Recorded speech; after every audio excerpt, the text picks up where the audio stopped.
This is Today in St. Louis, focused on you. It is 6 a.m. on this Wednesday morning, and Skylands 5 is flying high over Our Lady of the Snow Shrine. This is over there in Belleville, where we will be on Friday as we take Tinseltown out on the road again. It was so much fun last week at 9 Mile Garden. We decided, let's do it again. Yeah. Let's do it again. We'll show you all the sights from over there. It's going to be a great time. Good morning, everybody. Thank you so much for joining us for Today in St. Louis at 6 a.m. I'm Rennie Knott. And I'm Michelle Lee. We just want to say thanks for joining us, including those of you who might be watching us on 5 Plus this morning. It's always great to see you. Always great to see Paul Cook. Keeping an eye on traffic, of course, and Anthony Slaughter. Yes, good morning. Keeping an eye on weather for Hump Day. Yes, Hump Day. We made it halfway. We were talking about the moon and the fog. There's a lot happening outdoors, even though we're not tracking any rain for today. Good.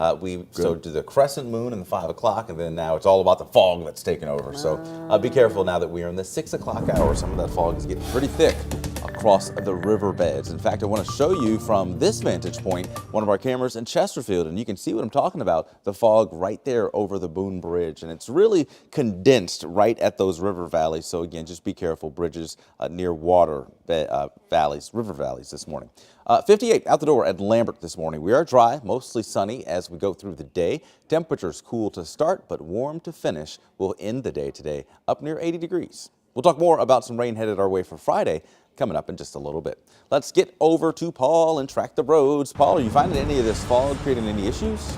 No delays yet or accidents, Anthony, but thank you very much for reporting on that. Definitely do have the river fog. You can see nearby where you were as well. 6440 at the Missouri River. Just be very careful. We're always talking about it. Awareness. It is key. Another thing to be aware of is construction. That's where we have the cones, and you're dealing with more construction up north, 270 east and west, New Halls Ferry. The left lane is blocked. We'll have more traffic coming your way real soon, guys.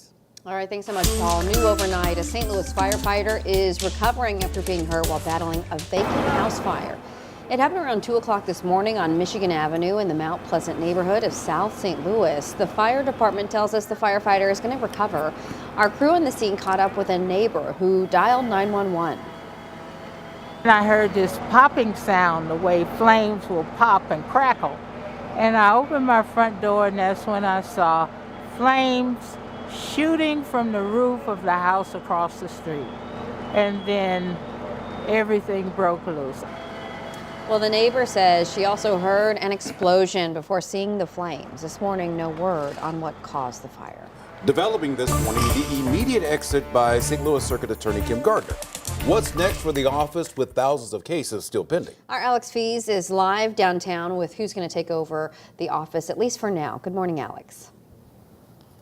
Michelle and Rennie, good morning. This all started yesterday before noon with Kim Gardner announcing she is stepping out of her office earlier than expected. It happened on the same day Governor Mike Parson was in town meeting with faith leaders and city officials to discuss possible candidates for replacing the circuit attorney. An interim circuit attorney is taking over. General Counsel Evan Rodriguez, in fact, was sworn in last night. Now, Governor Parson's office tells 5 on Your Side these are the goals for day one. Get an accurate count on the number of cases pending. Gardner says it's around 3,000. St. Louis police say 4,000. Get an accurate count of the number of staff members remaining. A 5 on Your Side I-Team report showed 19 people on staff have attorney listed as their job title. Gardner submitted a resignation to Parson just 2 hours before she was due in court for the quo warranto removal proceeding. Gardner announced she was working with St. Louis County Prosecutor Wesley Bell in his office to transition the job over to them. They were downtown, in fact, ready to take over cases immediately yesterday. However, only the governor can appoint an official replacement, a process he's already involved in, interviewing 5 of 18 people who applied on Tuesday. Parson is expected to interview 3 of the 5 on Wednesday and make a decision by Friday. We've met with the chief of police, we've met with the sheriff, we've met with the mayor on multiple times. We've done to be able to do that. We've met with the court systems, we've met with the U.S. prosecutor, we met with our own attorney general's office to see how this is going to unfold. And certainly we intend to man the warrant lines 24/7. So as the police officers are catching violent offenders and need warrants, we'll stand ready to process that information. Interim Circuit Attorney Evan Rodriguez will get assistance from Bailey's office and his deputy judge, Bill Corrigan, until the governor appoints a permanent replacement. Now, coming up in the 6:30 hour, just how long this process of getting the circuit attorney's office up and running again could take. Live this morning downtown, Alex Fees, 5 on your side. Thank you, Alex. As Missouri Governor Mike Parson continues to search for the next city circuit attorney, he met with Mayor Tishaura Jones and area faith leaders yesterday to discuss an ideal replacement. We stressed that we thought it should be an African American. We didn't think it should be anybody who's already announced that they're going to run. And so I think that based upon all the concerns that we have, I believe the governor shares those concerns. In a statement from Mayor Jones's office, she says, quote, she reemphasized the appointment should serve as a caretaker for the office who can make much needed changes without the distraction of re-election politics in 2024. Well, this morning, an emergency rule from Missouri's Attorney General has now been revoked by the Attorney General himself. It would have limited gender-affirming health care for trans patients. Our Sydney Stallworth is live in downtown West. And Sydney, what can you tell us about what led up to this decision?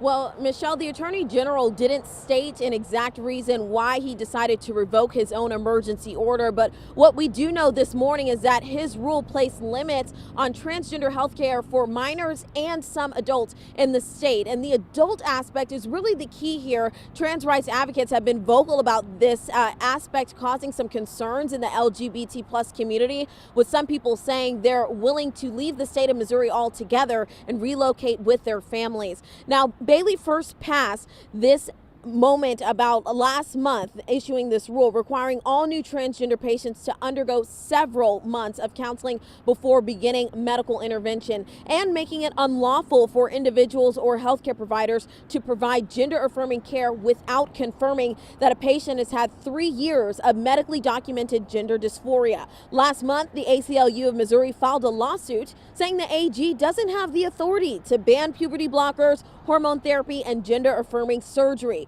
A St. Louis County judge then granted a temporary restraining order to block it until July 20th, when a hearing is scheduled. Missouri ACLU has released a statement in response saying, in part, quote, the Attorney General's transparently faux concern for trans youth could not mask his willingness to abuse his office in an attempt to erase from public all transgender Missourians. Today's actions are a victory for Missourians' right to bodily autonomy, but the fight is far from over. Now, this emergency rule termination comes as 2 transgender bills passed the Missouri legislation just last week. Now, one of them bans transgender health care for minors under the age of 18, and the other one prohibits athletes from kindergarten all the way to college from participating on sports teams that don't align with their biological sex. Now, I'll tell you where those 2 bills stand on the road to becoming law in our next half hour. But for now, reporting downtown West, I'm Sydney Stallworth, 5 on your side. Thank you, Sydney. In less than 2 hours from now, leaders from 15 counties across Missouri and Illinois will be coming together to discuss keeping the St. Louis metro area safe. They'll focus on crime prevention, intervention, and enforcement. This comes as St. Louis City has seen a recent surge in violent weekends. The rampant crime doesn't just affect the city, but the surrounding areas as well. That's why other mayors, the Missouri governor, police, prosecutors, and the business community will attend today's summit. It starts at 8 o'clock this morning on WashU's campus. 5 on Your Side spent all night breaking down the violent crime in our area so far this year. And according to 5 on Your Side and St. Louis police data, in the city, there's been 271 shootings, 59 of them deadly. 23 kids have also been shot, with 7 homicides involving a minor. Over in St. Louis County, there's been 44 total shootings. 19 of them were also deadly. So to put that into perspective, about 40% of all county shootings were homicides. 4 kids were shot there this year, with 2 of the cases considered homicides as well. And as you can see, violent crime is a problem throughout the entire region. We're going to continue following this story all morning on air and online. You can also get updates on what will be said at today's summit on the 5 on Your Side app. All right, let's get you up to speed with our weather first forecast. And this morning we are looking at sunshine that you can see over our downtown skyline. We've been keeping an eye on some fog that's trying to develop. The worst of it seems to be over the Chesterfield Valley. None of that over the Mississippi River in downtown, but a cool start. Numbers right now are in the 50s area wide. Today will be the warmest of the week, near 80, and tomorrow same deal. We're up near 80 degrees, but on Friday we do have thunderstorms in the forecast to kick off the weekend. We'll show you the future cast and the rest of the weekend's forecast in just a few minutes. Coming up, water woes for people living in Dogtown. How long it could take for the city to fix a big busted water main. What kind of an innovation is it going to be? Is it going to be like the printing press, or is it going to be more like the atom bomb? Skepticism and concern over artificial intelligence this morning. How Congress is working to create new regulations for AI. Plus, Little League baseball game gone wrong. Hear what was going through this kid's mind as he was swallowed up by a dust devil. Wow, that's weird right there. Hey, a live look at Busch Stadium this morning, where tonight the Cardinals will be back in action, hoping to start a brand new winning streak after losing last night. But we'll tell you all about that coming up a bit later in sports.